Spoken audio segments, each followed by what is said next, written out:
प्यारे बच्चों, आप कैसे हैं? उम्मीद कर रहे हैं आप अच्छे होंगे और पेपर भी आपका अच्छा हो रहा होगा।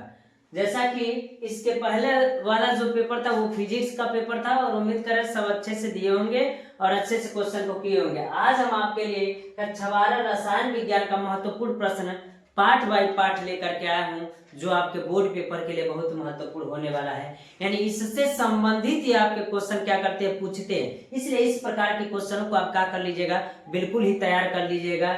और इतना क्वेश्चन करने के बाद, तैयार करने के बाद आपको समस्या कोई होगा नहीं, इसी के अंदर से ही क्वेश्चन क्या करेंगे, पूछेंगे। तो आइए पार्ट 1 जो है, अध्याय 1 जो है विलयन का महत्वपूर्ण टॉपिक हम लोग क्या करते हैं, देखते हैं। तो कह रहा है मोल प्रभाज या मोल अंश से आप क्या समझते हैं, इसको समझाइए। और मैं आपको बता दूं, जब 2-3 बातें आपको पता नहीं होगा कि विलयन किसे कहते, विलेय किसे कहते और विलायक किसे कहते, तो कोई भी क्वेश्चन आपको समझ में नहीं आएंगे विलयन पार्ट से। और आगे भी बहुत क्वेश्चन मिलेंगे जो आपको समझ में नहीं आएगा। अब चलते हैं, अगर हम कह दे एक बड़ा सा पात्र ले ले, बड़ा सा पात्र ले लेते हैं। हमने पात्र ले लिया और इस पात्र में हमने क्या कर दिया, पानी भर दिया। क्या कर दिया, पानी भर दिया। और 1 चम्मच चाहे नमक ले लीजिए, चाहे चीनी ले लीजिए, चाहे कुछ भी ले लीजिए, थोड़ा सा मात्रा में अगर हम कहे कि ले लेंगे नमक या चीनी को ले लेंगे। अब इस चीनी को इस बड़े पानी के भरे पात्र में डाल करके उसको घोल दिए। तो जब घोल दिए तो उस स्थिति में शरबत या विलयन बन जाता है कि नहीं। तो जब हम कहेंगे कि अब बताइए, अगर हम आपसे कुछ क्वेश्चन पूछे कि अगर पानी में चीनी को मिलाया गया है तो किसकी मात्रा अधिक है, तो पानी की मात्रा अधिक है कि नहीं है।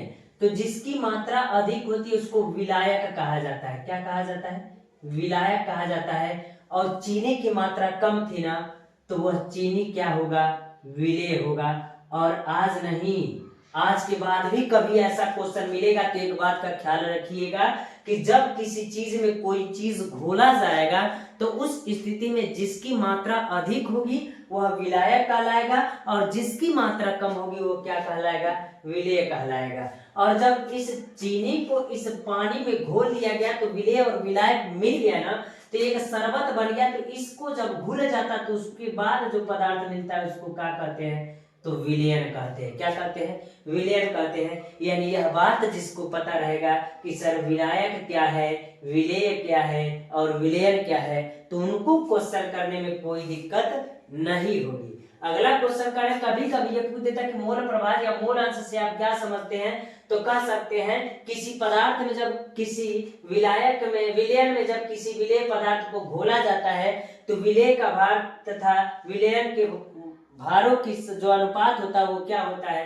तो हम कहेंगे वह क्या होता है, मोल प्रभार या मोल अंश कहलाता है। इस प्रकार आप क्वेश्चन देख सकते हैं। अगला करें, पराशर दाब से आप क्या समझते हैं, पराशर दाब का व्यंजक लिखिए। तो आपसे कभी कभी पराशर दाब पूछ देगा तो पराशर दाब क्या होता है, इससे संबंधित व्यंजक क्या होता है उसको आप बताइएगा। अगला क्वेश्चन कर रहा है और इस क्वेश्चन से कह दे जो भी हमने क्वेश्चन दिया वो सब महत्वपूर्ण होने वाले आपके लिए। अगला जो क्वेश्चन, राउल्ट का वाष्प दाब अवनमन नियम क्या है, सीमाएं भी लिखिए। यानी राउल्ट का वाष्प दाब अवनमन नियम क्या होता है, उस नियम को समझाइए और उनकी सीमाएं भी क्या कीजिए, लिखिए। अगला कह रहा है मोलरता, मोललता तथा नॉर्मलता से आप क्या समझते हैं। तो मोललता तथा नॉर्मलता से आप क्या समझते हैं, तो अगर हम बता दें कि मोलरता किसे कहते हैं, तो मोलरता जब किसी 1 लीटर विलयन में, जब किसी 1 लीटर विलयन में क्या होगा, 1 लीटर विलयन में किसी विलेय पदार्थ को क्या किया जाता है, घोला जाता है, तो उसका जो अनुपात होता है वो क्या कहलाता है, मोलरता कहलाता है। बस अंतर इतना होता है कि मोलरता में 1 लीटर विलयन में घोला जाता है और मोललता में 1 केजी में घोला जाता है। इस बात का पूरा ख्याल रखिएगा, जब ये बात समझ में आएगी। प्यारे बच्चों, तो इतनी बात तो पता हो गया होगा कि अगर मोलरता होगा तो वह विलयन 1 लीटर होगा और मोललता होगा तो वह विलयन 1 केजी होगा। एक और अंतर हम बता देना चाहते हैं आपको कि जो यह होगा, विलेय पदार्थ कोई घोला जाएगा तो वो विलयन होगा। किसमें घोला जाएगा, विलयन में। तो विलयन में जब किसी विलेय पदार्थों को घोला जाता है तो विलेय के मोलों की संख्या को हम क्या कहते हैं, मोलरता कहते हैं। तो ऐसे कहेंगे किसी विलयन के 1 लीटर विलयन में जब किसी विलेय पदार्थों को घोला जाता है तो मोलों की संख्या को हम क्या करते हैं, मोलरता कहते हैं। इसमें क्या होगा, किसी विलायक के 1 केजी विलायक में किसी विलेय के मोलों की संख्या को हम क्या कहते हैं, मोलरता। इसमें क्या होगा, इसमें विलायक होगा और इसमें क्या होगा, तो विलयन होगा। इस बात का ध्यान दीजिएगा, आसानी से समझ में आ जाएगा। तो अगला कह रहा है मोलर उन्नयन स्थिरांक तथा क्वथनांक से आप क्या समझते हैं। मोलर उन्नयन स्थिरांक तथा क्वथनांक से आप क्या समझते हैं, इसको भी समझाइए। इतना टॉपिक आपका अध्याय 1 से होने वाला है प्यारे बच्चों। अगला क्वेश्चन जो है आपका वैद्युत रसायन, इससे भी क्वेश्चन आपको पूछता है और सबसे इंपॉर्टेंट क्वेश्चन यही हो जाता है कि कोलराउस का नियम क्या है, इस नियम का अनुप्रयोग समझाइए। तो कोलराउस के नियम को समझाइएगा और सब आपको तैयार होगा, यानी आपका पहले से तैयार हो, बस एक बार रिवीजन करना है। तो कह रहा है कोलराउस का नियम क्या है, इस विलयन का नियम का अनुप्रयोग समझाइए। तो इस नियम को समझाइएगा। अगला जो है महत्वपूर्ण होने वाला है और सबके लिए समझ में आना चाहिए, विद्युत रासायनिक श्रेणी या सक्रियता श्रेणी क्या होती है, इसके 2 अनुप्रयोग भी लिखिए। तो विद्युत रासायनिक श्रेणी क्या होती है, जब किसी तत्वों को उनकी क्रियाशीलता के आधार पर रखा जाता है तो उनसे जो श्रेणी प्राप्त होती है उसी को क्या कहते हैं, विद्युत रासायनिक श्रेणी। यानी सबसे अधिक ऊपर आता, फिर उससे कम, फिर उससे कम, फिर उससे कम, फिर उससे कम, फिर उससे कम, और नीचे वाला एकदम कम रहता है। हमने कहा जब किसी तत्वों को उसके या धातुओं के तत्वों को हम कह सकते हैं उसके क्रियाशीलता के आधार पर रखा जाता है तो उससे श्रेणी जो प्राप्त होती है उसी को सक्रियता श्रेणी या रासायनिक श्रेणी कहते हैं। तो बात समझिएगा। और एक बात और बता दे, जो अधिक क्रियाशील रहेगा यानी जो ऊपर रहेगा यानी बड़ा रहेगा, अपने से कम क्रियाशील वाले धातु को उसके यौगिकों से विस्थापित कर सकता है, लेकिन कम क्रियाशील धातु जो रहेगा अपने से अधिक क्रियाशील वाले धातु को उसके यौगिकों से विस्थापित नहीं कर सकता है। इसका पूरा फुल वीडियो बना करके हमने दिया है, आप डिस्क्रिप्शन में जा करके आप देख सकते हैं, आपको कोई समस्या नहीं होगा प्यारे बच्चों। तो इस प्रकार विद्युत रासायनिक श्रेणी को समझिएगा और इससे संबंधित क्वेश्चन पूछता जितना ये है इंपॉर्टेंट है, नहीं उससे ज्यादा यह इंपॉर्टेंट है। सिल्वर नाइट्रेट के विलयन में कॉपर डालने पर विलयन का रंग नीला हो जाता है, क्यों।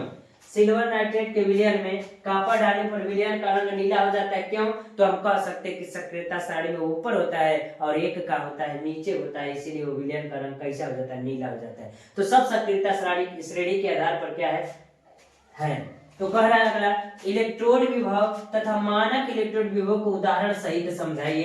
तो इलेक्ट्रोड विभव भी इंपॉर्टेंट है और मानक इलेक्ट्रोड विभव क्या है, उदाहरण सहित समझाइए। जिस बच्चे को अगर दिक्कत हो रहा है तो डिस्क्रिप्शन में जा करके आप देख सकते हैं, प्लेलिस्ट वाइज है, क्लास 12 का फिजिक्स का केमिस्ट्री का इंपॉर्टेंट क्वेश्चन प्लेलिस्ट बना हुआ, उसमें जाके आप दे सकते हैं कि इलेक्ट्रोड विभव तथा मानक इलेक्ट्रोड विभव का एक स्पेशल वीडियो हमने दे रखा है। आप उसको पढ़ेंगे तो आपको पढ़ने में कोई समस्या नहीं होगा। यहाँ पर बताएंगे तो यहाँ वीडियो ज्यादा बड़ा हो जाएगा तो आपके लिए समस्या हो जाएगा। अगला कारण नर्नस्ट समीकरण क्या है, इलेक्ट्रोड विभव ई तथा मानक इलेक्ट्रोड विभव में संबंध स्थापित कीजिए। यानी नर्नस्ट समीकरण क्या होता है, इलेक्ट्रोड विभव तथा मानक इलेक्ट्रोड विभव में संबंध भी क्या कीजिए, स्थापित कीजिए। और ये वाला क्वेश्चन देखिएगा प्यारे बच्चों, क्योंकि ये जैसा लिखा रहता है उससे बच्चे डर जाते हैं, लेकिन आपको डरना नहीं है, इस बात का ख्याल रखिए। निम्नलिखित सेल का ईएमएफ ज्ञात कीजिए। निम्नलिखित सेल का ईएमएफ ज्ञात करना है तो कैसे ज्ञात करेंगे, तो कह रहा है एमजीएस इसी प्रकार समीकरण mg2 प्लस समीकरण लिख करके रखा होगा और इसको देख करके आप घबराइएगा मत।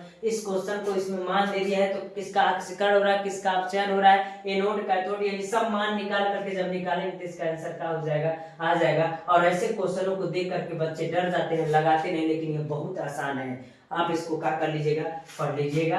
अगला जो क्वेश्चन कर रहा है अध्याय जो है 3 का रासायनिक बलगतिकी से आप क्या समझते हैं, समझाइए। तो कह रहा है अभिक्रिया के वेग से आप क्या समझते हैं, अभिक्रिया का वेग स्थिरांक का व्यंजक क्या होता है। तो अभिक्रिया के वेग से आप क्या समझते हैं, वेग स्थिरांक का व्यंजक क्या होता है, उसको भी आप क्या कीजिए, लिखिए और समझाइए। अगला क्वेश्चन कह रहा है कि शून्य कोट की अभिक्रिया को उदाहरण सहित समझाइए। तो शून्य कोट की अभिक्रिया उदाहरण सहित सब हाईलाइटेड क्वेश्चन आप पहले से तैयार करके रखे होंगे। शून्य कोट की अभिक्रिया को उदाहरण सहित समझाइए। अगला का रहा अभिक्रिया की आणविकता और कोटि में अंतर बताइए। आणविकता और कोटि में अंतर महत्वपूर्ण टॉपिक है आपका। प्रथम कोटि की अभिक्रिया क्या है, व्यंजक भी प्राप्त कीजिए। तो कह रहा है कि प्रथम कोटि की अपक्रिया क्या है, तो प्रथम कोटि की अपक्रिया को आप क्या कीजिए, उदाहरण सहित क्या कीजिए, समझा दीजिए और व्यंजक भी प्राप्त कर लीजिए। अगला कह रहा है आभासी एकाणुक या छद्म एकाणुक अपक्रिया को समझाइए क्या होता है। तो इस क्वेश्चन को देख लीजिएगा, और ये जो क्वेश्चन है आपके महत्वपूर्ण होने वाले हैं। तो कह रहा है एक प्रथम कोटि की अपक्रिया का अर्ध आयुकाल 60 मिनट है, कितने समय में अपक्रिया का 90% भाग पूर्ण होगा, इस बात को आप बताइए। अगला कह रहा है प्रथम कोटि की अपक्रिया में 40 सेकेंड में एक पदार्थ की सांद्रता की आधी रह जाती है, इस अपक्रिया के वेग स्थिरांक की गणना कीजिए। और अंतिम क्वेश्चन है अपक्रिया की कोटि और आणविकता से आप क्या समझते हैं, समझाइए। यानी ये क्वेश्चन जो कह रहा है अध्याय 4 का अध्याय 3 का कि अपक्रिया की कोटि और आणविकता से आप क्या समझते हैं उसको बताइए। तो इस प्रकार प्यारे बच्चों इस क्वेश्चन को आप बताएंगे तो आपको पढ़ने के बाद कोई समस्या नहीं होगा बोर्ड पेपर में। अगला जो अध्याय होगा आपका अध्याय 4 होगा।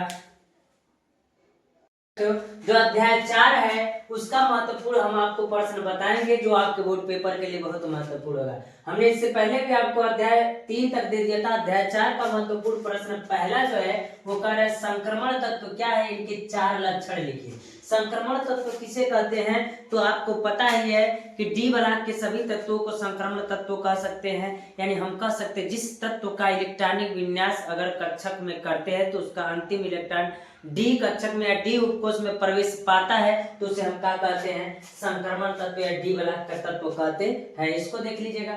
अगला कह अधिकांश संक्रमण तत्व रंगीन होते हैं क्यों, अधिकांश संक्रमण तत्व रंगीन क्यों होते हैं, इसको भी देख लीजिए। अगला कह रहा है लेंथेनाइट संकुचन से आप क्या समझते हैं, लेंथेनाइट संकुचन क्या होता है, इसको आप देख लीजिएगा। जैसे पता होगा एक्टिनाइड और लेंथेनाइड दो प्रकार के होते हैं, जिससे एफ ब्लॉक के तत्वों को हम एक्टिनाइड और लेंथेनाइड कहते हैं। तो लेंथेनाइड संकुचन से आप क्या समझते हैं, ये इंपॉर्टेंट टॉपिक है, जिसको अच्छे से देख लीजिएगा। अगला कह रहा है संक्रमण तत्व परिवर्तनशील ऑक्सीकरण अवस्था दर्शाते हैं क्यों, यानी संक्रमण तत्व का कंडीशन ये होता है किसी के संयोजकता 2 होता है, 3 होता है, 2-2 होता है, तो परिवर्तनशील दर्शाते हैं क्यों। अगला कह रहा है संक्रमण तत्वों में अनुचुंबकीय तथा प्रतिचुंबकीय के एक उदाहरण देकर के आप क्या कीजिए, समझाइए कि कब अनुचुंबकीय होता है कब प्रतिचुंबकीय होता है, इस दशा को आप समझाइए।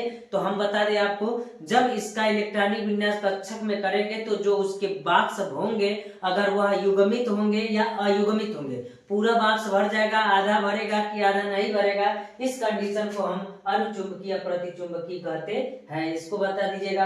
अगला करें विलयन में Cu प्लस आयन रंगहीन जबकि Cu2 प्लस आयन रंगीन होते हैं क्यों, यह भी इसी पर आधारित है। जब इसका इलेक्ट्रॉनिक विन्यास करेंगे और इलेक्ट्रॉनिक विन्यास करके जब इसको बॉक्सों में भरेंगे तो बॉक्सों में भरने के बाद वो किस प्रकार की स्थिति को दर्शाता है, जैसे ये बॉक्स भरेगा, ये भी भरेगा, ये भी भरेगा, जितना बॉक्स भरेगा क्या युग्मित है कि अयुग्मित है, तो युग्मित और अयुग्मित की स्थिति पर यह बताएगा कि रंगीन होगा और रंगहीन होगा। तो इस क्वेश्चन को आप देख लीजिएगा। अगला करा आंतरिक संक्रमण तत्व क्या है, इसका सामान्य इलेक्ट्रॉनिक विन्यास दे करके समझाइए। आंतरिक संक्रमण तत्व का मतलब कुछ और नहीं होता है, यह ब्लॉक के तत्वों को ही हम आंतरिक संक्रमण तत्व कहते हैं। तो एक्टिनाइड और लेंथेनाइड तत्वों को हम क्या कहते हैं, यह ब्लॉक के तत्व कहते हैं। इसका सामान्य इलेक्ट्रॉनिक विन्यास करके आप समझाइए, कोई दिक्कत नहीं होगा। इतना क्वेश्चन आपका अध्याय 4 से होगा। अब अध्याय 5 जो है इससे महत्वपूर्ण क्वेश्चन कितने होंगे, इससे 2 ही 3 क्वेश्चन बनते हैं, इसको हम बताते हैं। पहला क्या है, लिगेंड क्या है, एक दंती लिगेंड तथा द्विदंती लिगेंड को परिभाषित कीजिए। तो मैं बता दूं लिगेंड क्या होता है, अलग से क्वेश्चन पूछ देता नहीं, तो एक दंती अलग से पूछ देता है और द्विदंती लिगेंड भी पूछ देता है। इस क्वेश्चन को आप अच्छे से देख लीजिएगा, अलग अलग से भी पूछता है। अगला क्या है, एम्बिडेंट या उभयदंती लिगेंड उदाहरण देकर के समझाएं कि उभयदंती लिगेंड क्या होता है। इस प्रकार से क्वेश्चन को देख लीजिए। अगला क्या है, FeCl का होल 6 पर 4 आयन प्रतिचुंबकीय है जबकि FeCl पर 3 आयन जो है वो क्या है, अनुचुंबकीय है। तो इस स्थिति को भी आप क्या कर लीजिएगा, इसी पर आधारित ये भी होती, इस स्थिति को भी आप क्या कर लीजिएगा, देख लीजिएगा। तो कई जटिल कार्बनिक यौगिक होते हैं तो उसका आईपीसी नेम कैसे लिखा जाता है, इसका आईपीसी नेम बहुत इजी भाषा में है और हमने तरीका दिया है, जरूरी नहीं कि यही पूछेगा, इससे संबंधित आपसे पूछेगा। K2NiCl का होल 4, NaAgCl का होल 2, CuNH3 का होल 4 SO4, K3ArC2O4 का होल थ्राइस, FeCl का होल 6 का 4 आयन, इसका आईपीएससी नेम क्या होगा बताइएगा। जिसको इसका करने आ जाएगा वो आसानी से समझ में आ जाएगा उसको। इस प्रकार अध्याय 5 इतना था आपका।